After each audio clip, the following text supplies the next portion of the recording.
Hello and welcome to the Motivated Gardener.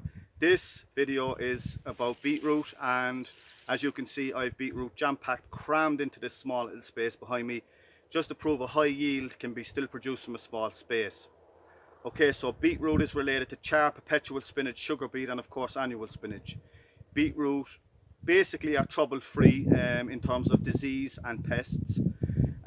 Beetroot will produce a high yield if it's grown on free draining soil. However, if you're on clay, it's best to put a fleece down over the soil to bring the temperature up to 7.5 Celsius, which is about 45-50 Fahrenheit.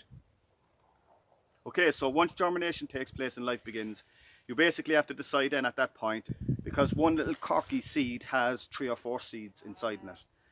So whether you want them to grow on their own or whether you want them to grow in clumps with their little friends, you decide. If you want tennis ball size beetroot, you're better off thinning out. And if you want clumps where they're all growing together and pushing out from each other, sometimes they look a little bit disfigured, but that won't do anything to the taste. Then it's just a matter of choice. So let's get a little bit closer and let's talk about harvesting.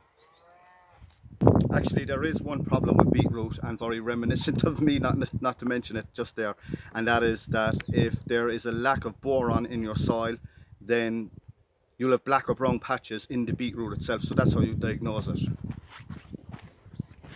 Now let's harvest. So you have to remember now, this is 3 foot by 2 foot. That's all it is, and they're well jam-packed together. Let's see what's in here. Let's twist this out.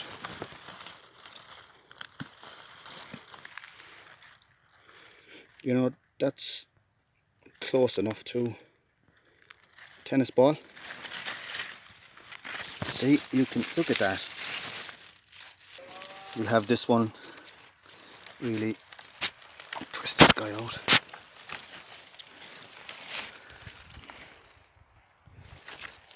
Okay, and then in here you have tiny little craterines.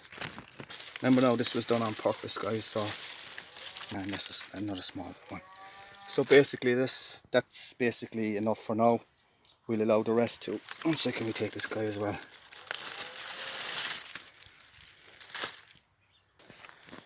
So there you have it, guys. They're all, like I said now, jam-packed, crammed into one another, and you can still get almost tennis ball size beetroot from that. This guy obviously pushed the rest to the side and grew away mad, and then you could end up with something like that. Obviously the knife is there for size comparison. So if you're growing next April, you want to go for something that's more kind of bolt resistance, like Bolt RD or Pablo is quite good.